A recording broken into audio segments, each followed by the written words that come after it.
Every autumn, the miller's family farm corn maze was an institution. Kids loved it, teenagers challenged each other, and local news did puff pieces about its intricate design. To me, a self-proclaimed urban explorer and content creator named Alex, it was just another piece of easy, seasonal content. Tackled abandoned hospitals, explored forgotten tunnels, even spent a night in a supposedly haunted lighthouse.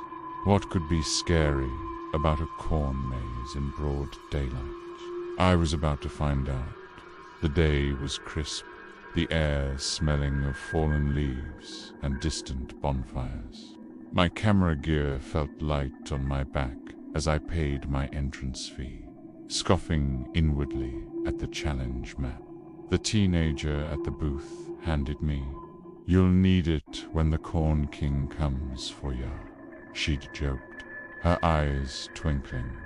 I just smiled, confident in my navigation skills and my unflappable nerve. The entrance to the maze was a cheerful archway, adorned with plastic pumpkins and hay bales. The corn stalks, already dry and brittle in late October, towered over me, a vibrant golden wall against the clear blue sky.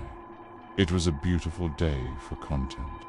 I started my vlog, narrating my confidence, describing the simple pleasure of the maze. My plan was to find the center, plant a small flag, and then navigate my way out, all while documenting the experience. Easy. For the first hour, it was easy. The sun was warm. The rustling of the dry stalks was a soothing murmur, and the occasional shouts of other visitors echoed pleasantly through the leafy corridors. I followed a few dead ends, turned back, and made steady progress. I even found a few of the hidden checkpoints' wooden signs with corny jokes that dotted the maze. I was enjoying myself, laughing at my own missteps, confident I'd be out before sundown. But then the laughter started to fade. The sun began its slow descent, painting the sky in hues of orange and purple. The shouts of other visitors grew more distant, then vanished entirely. I hadn't seen another soul for what felt like an hour. Put the corn, once a cheerful golden, now cast long, eerie shadows that stretched and twisted with every breath of wind. The rustling of the leaves was no longer soothing. It was a constant whispering sound, and I began to feel an unnerving sense of isolation. I checked my phone for GPS. No signal, of course. A corn maze on a farm. I pulled out the paper map, but in the dimming light, its intricate lines seemed to shift, to mock me. The paths I thought I had taken were no longer there, or they led to new, unexpected dead ends. Panic, a cold, insidious dread, began to prickle at the back of my neck. This wasn't just a maze anymore. It felt like the maze was changing, and I wasn't alone in it. A faint, almost imperceptible sound, like a low, guttural growl, seemed to vibrate from deep within the earth. A sound that made the hair on my arms stand on end. The sun dipped below the horizon, plunging the maze into a murky twilight. The corn stalks, once vibrant, now looked skeletal against the bruised purple sky. The growl I'd heard earlier seemed to echo in the stillness, a deep, resonant hum that vibrated through the earth.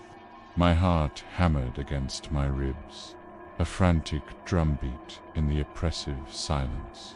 I tried to calm myself, to think logically. I pulled out my headlamp, its beam cutting a stark, narrow tunnel through the encroaching darkness. The map was useless now. Every turn looked identical, every path a mirror image of the last.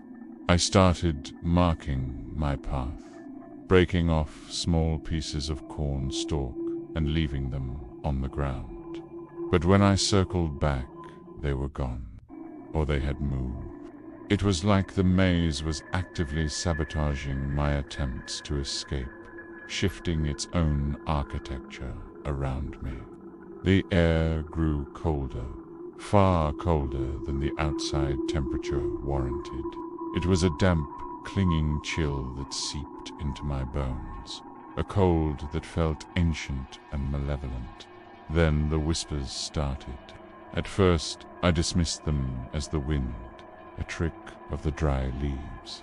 But they grew clearer, more distinct.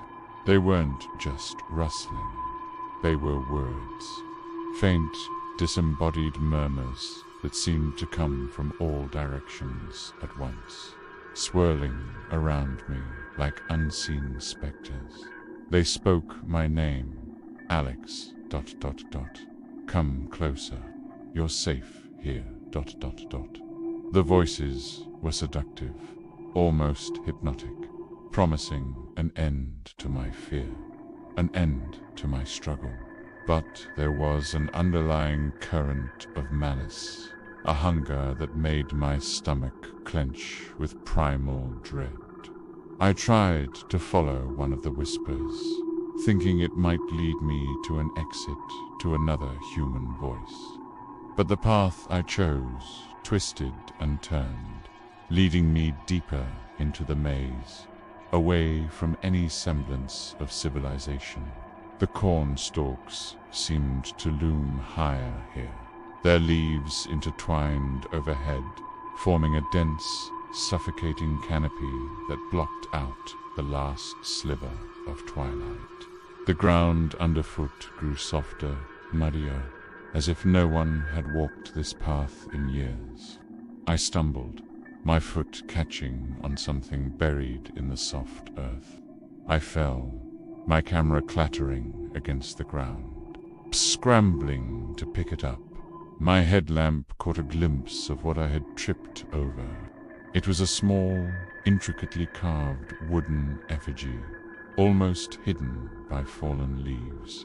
It looked vaguely humanoid, but with twisted, unnatural features wide, empty eyes, and a gaping, toothless mouth. It seemed to pulsate faintly, a low, barely perceptible thrumming that matched the growl I'd heard earlier. It was crude, ancient, and undeniably unsettling. It looked like something from a forgotten ritual, something meant to be an offering.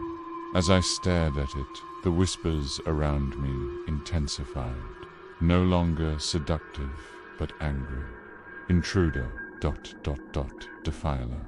The offering is ours. I snatched up the effigy, a desperate, illogical impulse to take it with me, to remove it from this place. The moment my fingers closed around the rough wood, a deafening crack echoed through the maze, like a branch snapping under immense pressure. I looked up, my headlamp beam shaking, deep within the shadows of the corn. Something immense stirred. 2 pinpricks of glowing red light appeared, staring directly at me. They were eyes, and they were getting closer. The crack that had echoed through the maze was followed by a series of heavy, deliberate thuds, as if something immense was moving through the dense stalks, breaking them as it came. The glowing red eyes grew larger, closer, burning like malevolent embers in the oppressive darkness. I didn't wait. My body, fueled by pure, unadulterated terror took over. I scrambled to my feet, clutching the wooden effigy, and ran.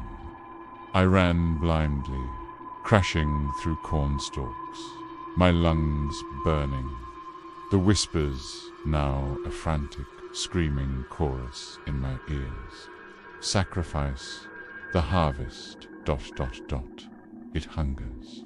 The ground grew increasingly uneven, littered with tangled roots and something else bone. Small, bleached animal bones, scattered amongst the fallen leaves. This wasn't just a maze anymore. It was a hunting ground. My headlamp beam bounced wildly, catching glimpses of movement, of shadows that stretched and warped in my peripheral vision. I thought I saw a towering, gaunt figure, its body woven from corn husks and dried leaves, its limbs impossibly long and spindly. It moved with a jerky, unnatural grace, always just out of the direct beam of my light, always a few steps behind me. It was the Corn King, the teenager had joked about. Only this was no joke. This was ancient, elemental horror. I found myself in a small clearing, a circular patch of trampled earth where the corn had been deliberately flattened. In the center, a crude stone altar stood, covered in dried bloodstains and more of the small, carved wooden effigies, identical to the one I was clutching. Around the altar, the corn stalks were woven into unsettling, humanoid shapes, like silent, watchful sentinels. The air here was heavy, thick with the scent of damp earth, decay, and something metallic like old blood. The whispers in my head were deafening now, a chaotic symphony of fear and hunger. The offering, ... return it. Feed the soil, ... I understood then. This was a place of sacrifice, a ritual ground hidden deep within the maze. The effigies weren't just carvings. They were part of an ongoing ritual, an appeasement, and I had disturbed it. By taking one of the effigies, I had become the next offering. The red eyes appeared at the edge of the clearing, unblinking and burning. The Corn King emerged, its towering form slowly solidifying from the shadows. It wasn't made of corn husks after all. Its skin was like gnarled ancient bark, its limbs like thick twisted branches, bit. Its head was antlered, crowned with sharp obsidian points, and from its mouth a low, guttural growl emanated, vibrating through the earth. It moved with a slow, deliberate cadence, its gaze fixed on the effigy in my hand. It was demanding its tribute. It was demanding me. I stood frozen in the clearing, the ancient entity looming before me. Its gaze was fixed on the effigy in my hand, those burning red eyes conveying an ancient, unwavering hunger. The whispers around me had coalesced into a single, resonant voice, deep and guttural, that seemed to emanate from the creature itself. Return what is ours, ... Complete the cycle, ... My mind raced, grappling with the impossible reality. This wasn't a legend, not a campfire story. This was real, and I was trapped in its territory. My initial instinct was to throw the effigy at it, to appease it, but a flash of intuition stopped me. This thing wasn't just interested in the carving. It was interested in the disruption, the trespass. It wanted to consume the source of the disturbance. It wanted me. I looked around the clearing, the stone altar covered in dried blood, the woven cornstalk figures standing like silent witnesses. This was a place of power, a nexus of something dark and ancient, and I had stumbled into it, broadcasting my presence with my camera, my foolish vlogging. The Corn King took another slow, deliberate step towards me. Its presence was suffocating, drawing the warmth from the air, making my teeth ache with the cold. I could feel its gaze on me, peeling back layers of my mind, searching for weakness. I tightened my grip on the effigy, its rough wood now feeling like a talisman, a dangerous key. I realized something critical. The effigies were offerings, and by taking one, I had become inextricably linked to the ritual. The whispers were no longer just coming from the stalks. They were coming from the effigy itself, a faint, rhythmic pulse against my palm. The heart, ... the core. Break the cycle, ... The voice was different now, softer, almost pleading. It wasn't the Corn King. It was a chorus of trapped spirits. The previous offerings, yearning for an end to their torment. A new idea, desperate and insane, sparked in my mind. What if the effigy wasn't just an offering, but a container? What if it held the essence of a past victim, a sacrifice meant to feed the creature? And what if, by breaking it, I could disrupt the ritual, weaken the entity, or at least create a distraction? It was a gamble, a desperate, illogical leap of faith in the face of insurmountable horror. The Corn King was almost upon me, its shadow stretching over the altar, blotting out the faint moonlight that now filtered through the canopy of corn. I saw the glint of sharpened obsidian claws at the ends of its gnarled fingers. This was my only chance. With a guttural scream, a mixture of terror and defiance, I raised the wooden effigy high above my head, channeling every ounce of my desperation into one final act. I brought it down with all my might onto the stone altar. The crack this time was deafening, a sharp, resonant snap that seemed to shake the very foundations of the maze. The effigy shattered into a dozen pieces, splinters flying, and from its broken core, a sickly, green light erupted, searing my eyes. The whispers around me turned into a collective shriek of anguish and triumph, a cacophony of lost voices finally freed. The Corn King recoiled, letting out a horrific, inhuman roar that tore through the air, vibrating through my very bones. Its burning red eyes flickered, their intensity dimming, and its towering form began to tremble, as if something vital had been torn from its very being.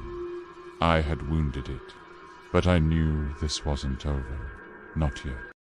The roar of the Corn King reverberated through the clearing, a sound of ancient pain and fury. The creature staggered back, its immense form wavering, as if its substance was being torn apart. The sickly green light from the shattered effigy pulsed, illuminating the grotesque altar and the silent woven figures, before slowly fading.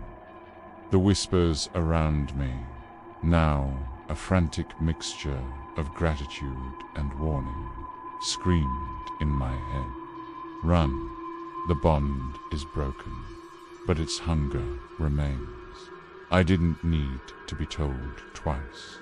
The shattering of the effigy had weakened the Corn King, but it had also enraged it. Its burning red eyes, though dimmer, now pulsed with a murderous intent. It let out another guttural snarl and lunged. I threw myself to the side, narrowly avoiding a swipe of its obsidian claws that would have torn me in half. The claws gouged deep furrows into the stone altar where I had stood moments before. My headlamp had fallen during the initial impact, plunging me back into near total darkness, illuminated only by the faint, malevolent glow from the Corn King's eyes. I scrambled to my feet, my ankle twisting painfully. The pain was a distant thing, overridden by the sheer terror that propelled me forward. I ran, not knowing where I was going, just away from the grasping, shadowy limbs of the entity. The maze, however, seemed to work against me. The paths I chose seemed to lead me in circles, back towards the clearing, back towards the presence of the creature. It was as if the maze itself was an extension of the Corn King, its living walls guiding me, herding me back towards the sacrifice. I could hear its heavy thuds behind me, the snapping of corn stalks, the low, rasping breaths. It was toying with me, savoring the hunt. I found myself back at a familiar section of the maze, a particularly dense cluster of stalks that felt suffocating. And then I saw it, a small, almost imperceptible gleam of metal. I recognized it. It was a piece of my camera gear, a lens cap I must have dropped when I first got truly lost. I was close to the entrance, or at least where the entrance should be. The whispers of the freed spirits echoed in my mind, urging me forward. The boundary, cross the boundary. The Corn King's growls were now right behind me, its foul breath hot on the back of my neck. I could feel the vibrating chill of its presence, the immense power it held. It wanted me. It wanted my soul to replace the one I had freed. I saw the faint outline of the maze's outer wall, the familiar wooden fence that marked the boundary of the farm. Hope, a sudden, blinding flash of it, surged through me. I pushed forward, breaking through the last few rows of corn, my body screaming in protest. I could almost taste the cool night air outside the maze, the faint scent of civilization. But just as my hand reached for the wooden fence, a massive, gnarled arm shot out from behind me, wrapping around my leg. The Corn King had caught me. Its grip was impossibly strong, like iron bands. It began to drag me back, its single, guttural word now a booming command. Mine, I screamed, a raw, desperate sound that tore from my throat. My fingers scrabbled at the wooden fence, desperate for purchase, for freedom. The Corn King was pulling me back into the darkness, its burning red eyes now inches from my face, its grotesque mouth opening, revealing rows of jagged obsidian teeth. It was going to consume me, to absorb me into the very fabric of the maze, to become another silent, forgotten whisper in its corn-filled depths. This was the true offering. My life, my soul, the harvest of souls. The Corn King's grip was a vice around my leg, pulling me relentlessly backward, away from the freedom of the fence. Its burning red eyes, now blazing with renewed fury, stared into mine, and I felt my consciousness begin to fray at the edges. my very essence being siphoned away. Its jagged teeth loomed, ready to devour me.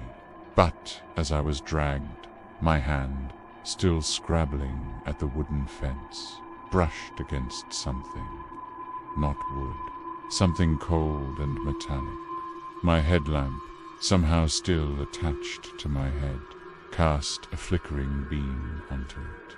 It was a small, ornate metal plaque, weathered with age, embedded in the fence post. It bore a single, simple inscription: Miller's Farm, EST, 1763.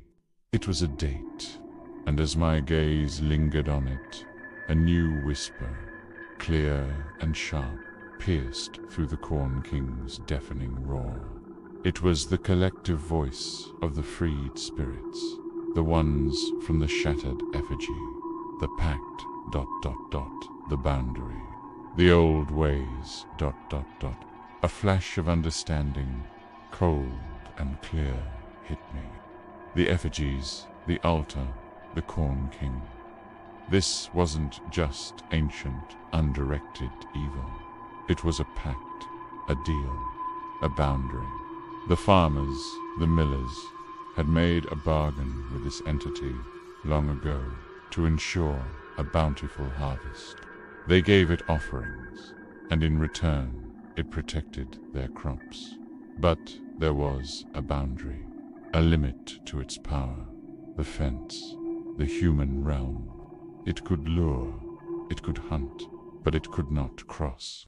With a surge of adrenaline, a final, desperate burst of defiance, I braced my foot against the fence post, pushing back against the Corn King's pull with every ounce of strength I had left.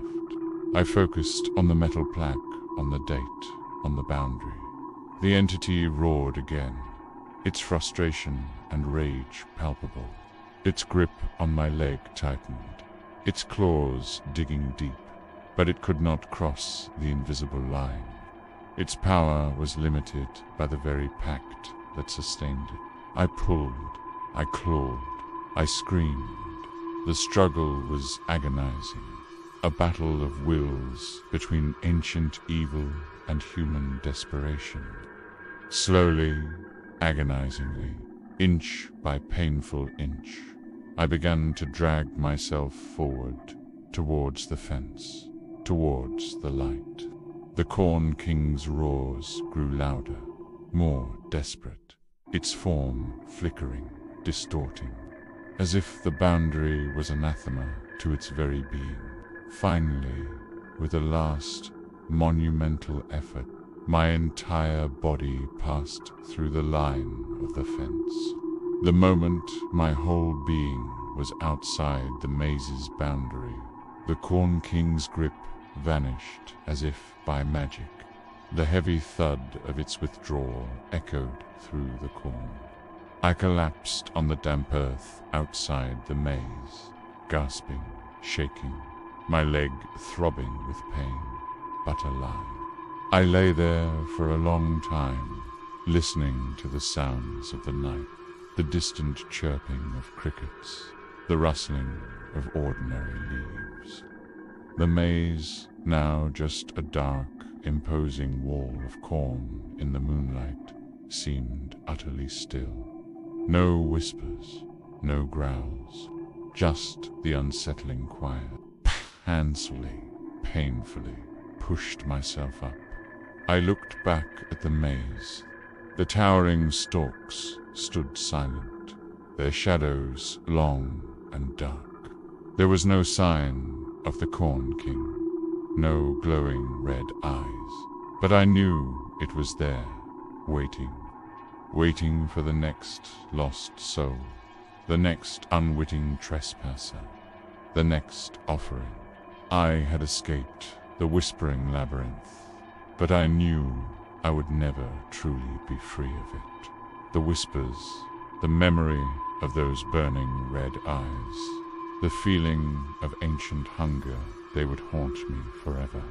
And as I limped away into the merciful darkness of the open field, I cast one last look back, a chilling thought echoing in my mind. The Miller's Family Farm, EST, 1763. How many harvests, how many souls had it taken since then? How many had never crossed that boundary? And how many more would follow?